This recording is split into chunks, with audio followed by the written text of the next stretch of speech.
the auditory stimulation, clap your hands behind the patient's head, for example. They won't show an auditory startle response. Visual stimulation, they won't follow the person's eyes, not least because their eyes are closed, but that's another matter.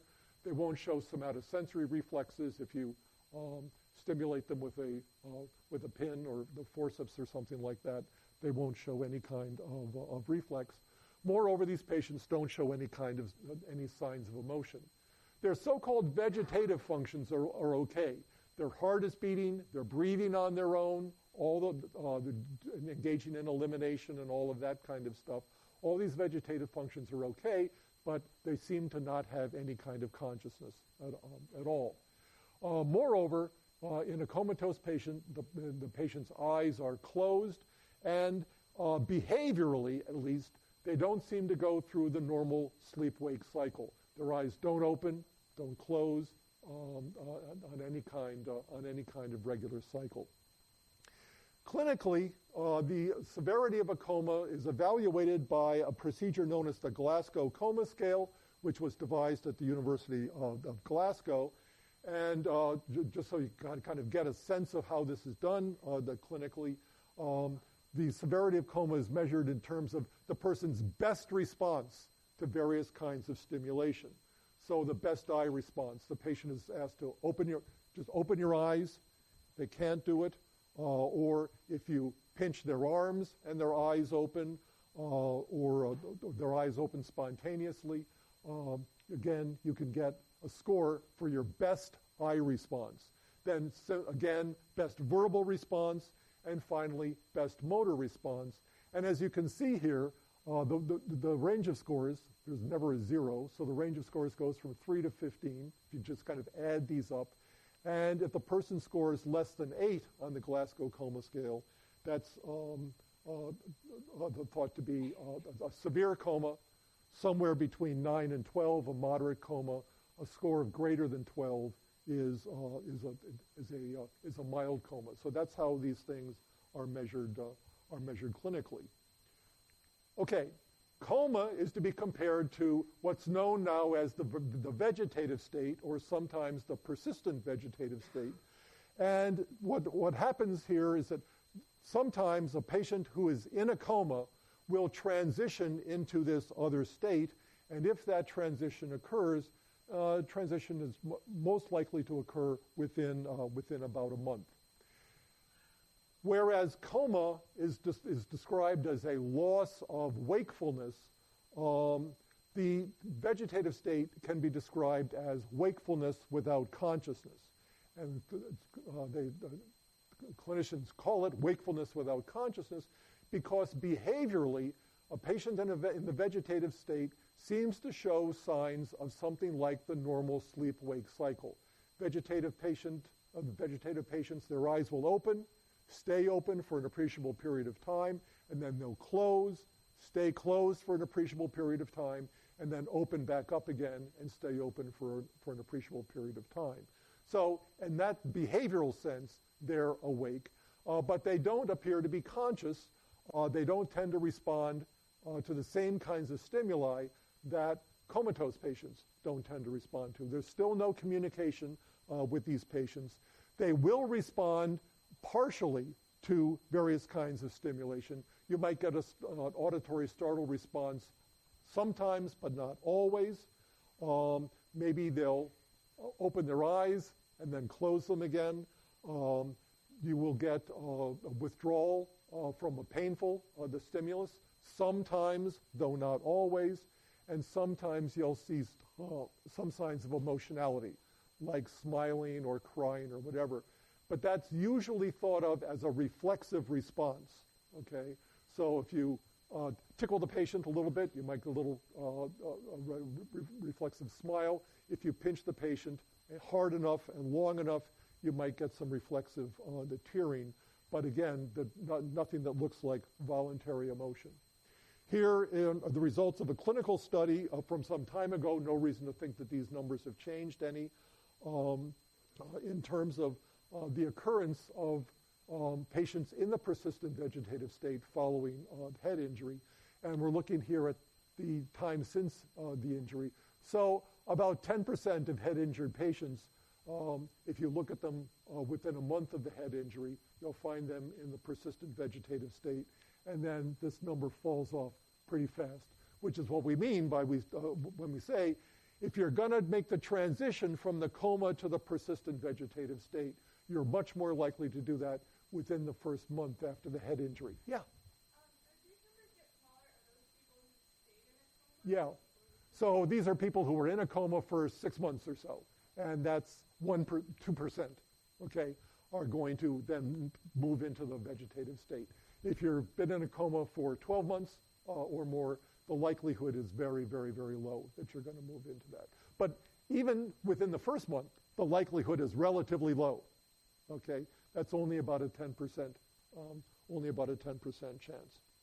Okay, so just to remind you, we talked about this briefly, again, when we talked about the neural correlates of consciousness, what's going on here. In coma, you usually have damage to the reticular formation in the brainstem, this part that's outlined in red, and particularly in two parts of the reticular formation known as the periaqueductal gray and the parabrachial nucleus, there and there. Whereas in the persistent vegetative state, the damage tends to be a little bit higher in the diencephalon, especially in the thalamus, with the reticular formation intact. And the interpretation of this is the reticular formation both sends activation up to the thalamus and the cortex, but also modulates the sleep-wake cycle. So if you've got damage to the reticular formation, you're not getting activation passed up to the cortex, but you're also not getting the sleep-wake cycle either. If the damage is confined to the thalamus, then you're going to get the loss of consciousness because the thalamus isn't sending activations out to the rest of the cortex, but you are getting, behaviorally at least, some aspects of the sleep-wake cycle. So it was the discovery of this connection between coma and the reticular formation that actually led to the naming of the reticular activating system. The discovery that the reticular formation in the brainstem is important for maintaining certain tonic levels of activity in the cerebral cortex. And the guys who made this discovery, two Italian investigators, Morizzi and Wagun, who got the Nobel Prize for it, if I remember correctly. Their work was done not on human patients, but on cats. And what they did was either lesion the reticular formation, that is, destroy it, ablate it, or stimulate the reticular formation. And what they discovered, to make a long story short, is that if you lesioned the reticular formation, the animal would just fall asleep, go into a coma, if you will. But if you kept the reticular formation stimulated with microelectrodes implanted in that structure, you could keep the cat awake kind of permanently until you turned off the electricity, at which point the cat would do what the cat always does, which is to immediately fall asleep. Right? So again, that was just kind of proof that the reticular formation was important for the sleep-wake cycle, but we now know that there are connections from the reticular formation to the thalamus. So activation goes from the reticular formation into the thalamus, and from the thalamus to the higher cortical centers. But in these cases of coma and the persistent vegetative state, you're getting that's occurring by virtue of damage to these various kinds of structures. Okay. Now, recently, Anthony Damasio, an important neurologist at University of Iowa, has talked about patients in the coma and the persistent vegetative state as motivating a distinction between a couple of different kinds of consciousness. Damasio has argued that we have two kinds of self-consciousness, not just one kind of consciousness. One that he calls the core self, which is something that lots of animals, especially mammals, he thinks have. And this is what he defines as online conscious awareness. That is, the ability to distinguish oneself from the environment and to experience things as kind of happening to you kind of online.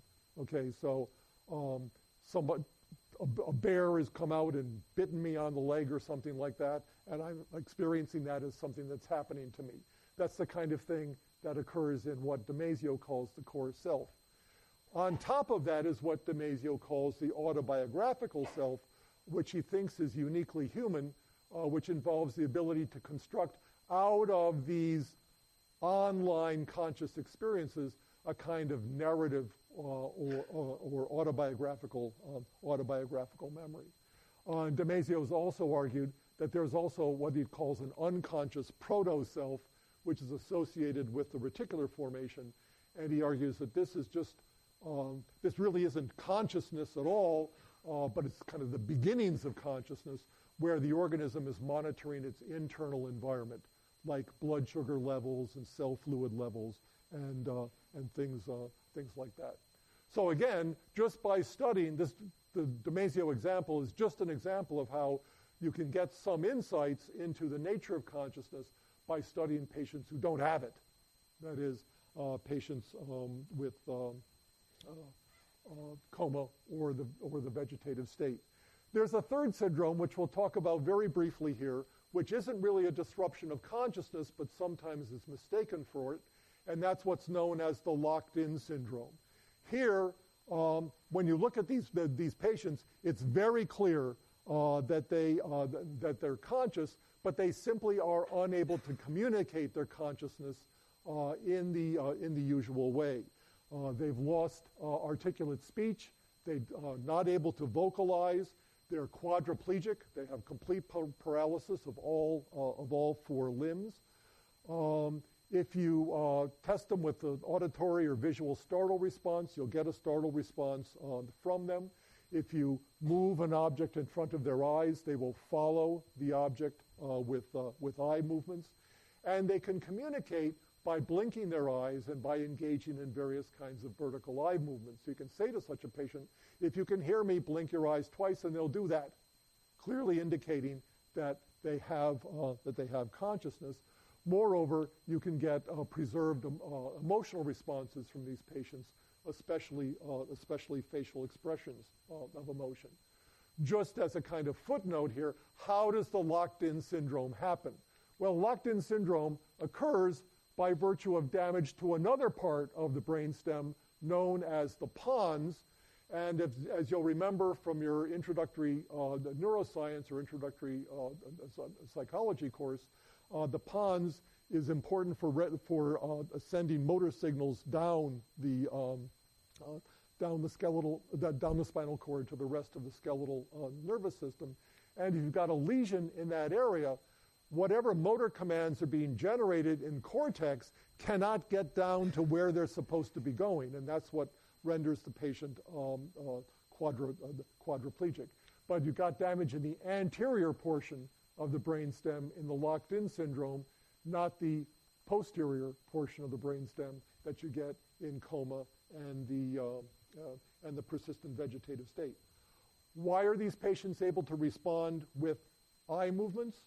Well, that's an interesting thing. It turns out that the cranial nerves all attach themselves to the brain or the brainstem at different locations. And in the locked-in syndrome,